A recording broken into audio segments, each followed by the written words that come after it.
The architecture of the bill, as I've read, creates room for corruption, for rent-seeking behavior, does it not? This committee that answers only to you. In fact, you can decide, even when they recommend to you, whether to grant a permit or not. That creates room for corruption. You disagree?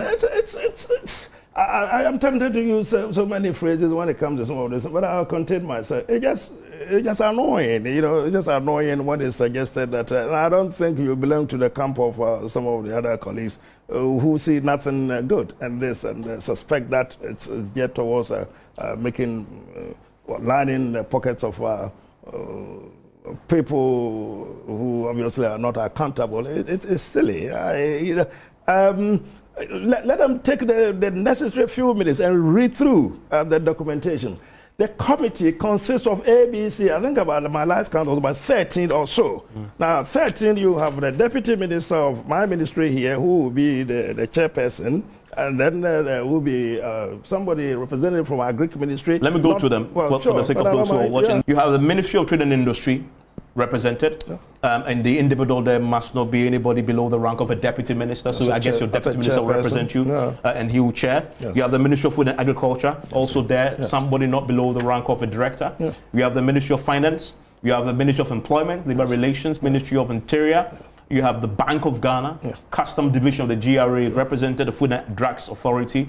The Ghana International Trade Commission also represented, and then the AGI and the Ghana National Chamber of Commerce and Industry. Your point about this? So it's a very powerful committee. Now, where it leaves room for corruption, I'm not so clear. Now, after this committee has decided on whether there is a need to import some more products or to retain whatever it is as it is, anyone who is unhappy with the outcome of the committee's deliberation has the right to appeal to the minister. I'm not so sure, no, before appeals to the minister.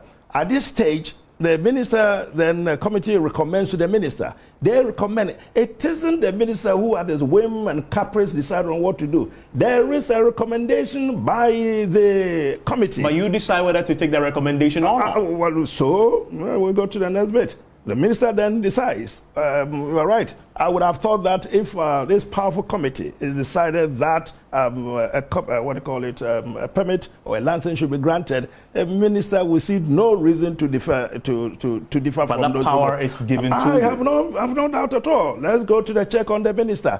Now, when the minister decides not to grant, that is the fear of my colleagues articulated the other day on the floor of Parliament. The minister, Katie Hammond, will decide because there are NDCs involved. They were very clear. NDC involved looking at their faces and whatever. That is how much they fell below the standards to describe this matter. Would decide that they're not going to grant it. The minister wasn't going to grant it. All right. What they haven't read is that when the minister refuses to grant your license, to cancel your license, all the negatives that they outlined, you have the right then to appeal back to the minister to review his exercise. Judge and jury. It's all over the place. Section 18 says appeal to you. The same person who have rejected it maybe a few months back. Let's get there. You show me where the Section 18 is. So the minister is asked to review his decision. Is there in the court, Supreme Court, when they make a decision, the Supreme Court has jurisdiction within which they are asked to review their own decision. But they add a few more judges to it. But let me go. But in your case, it comes to you, the same person who rejected that permit. Let me deal with it. So when I refuse, following a review, you then have a recourse to the law court. Is there, black and white. So the minister, be it Katie Hammond, be it whoever, has not absolute control, unbridled control on the outcome of this. Go to that particular section. But within the act, though, yes, you are the final authority here. No, I am not. You are the appellate body. Where is the appellate? You are the only person. Go to the appellate. Tell me where. Let's go to Section 18. What does it? Let me go to Section 18, which I quoted earlier. What does it say? Section 18 says, yes, 1, a person who is aggrieved, yes, by the refusal of the minister, not only to grant the permit, but also after the renewal has been turned down, may within 14 days after the receipt of the notification of the decision of the minister, apply to the minister in writing for a review of the decision of the minister. The minister shall, within 14 days after receipt of an application for a review of the decision of the minister, A, take a decision on the application, and B, communicate the decision in writing to the aggrieved person. It ends there.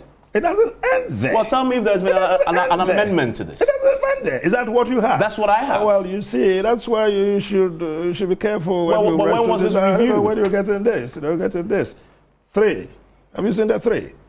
Talk to me about 3, because I don't have it in the version I have. Well, you probably can read better. Look at the 3. You know, so 3 says, give me your document then. I'll give you this one. This is my document. You got your document. You see, generally, you should be very careful. Well, you know, where do you hijack this from? Well, this is from Parliament. I don't know whether this is from Parliament. This is the same parliamentary document. Well, I don't know about that. 3 says, a person dissatisfied with the decision of the minister under sub-regulation 2 may seek redress in court. My question to you really is, this is before Parliament, and they got it from Parliament. When was this? But be careful, there's nothing before Parliament. No, of course. I mean, of course, I know, because, you know, but the pre-lane conversations have happened. So your colleagues have it, and that's where I got this one. When was this clause added? I'm not sure. It was always there. It was always there. I'm not sure why. I tell you what, I don't know where you got this from. But it's a fair question. When was this? No, it's always been there. It was always. Look at the other one. Two. I just told you about the one that they thought they were interested in, later on shifted their interest. The cement one. We'll come to the cement one. It's clearly there, so I don't know but my substantive question remains. It's always been there. My substantive question remains. Yes. You're actually saying that, again, within the confines of this act, you are the final authority. Of course, the courts then have to now decide whether you're right or not. Administratively, somebody would have to be the authority to make a decision. In this case, it's double-layered. The committee and then to the minister. You're not happy with the minister's decision, go to court. But why do you want to create that avenue for the minister to have that level of discretion, which, obviously, from our history, leaves room for you to be manipulated? Let's support that.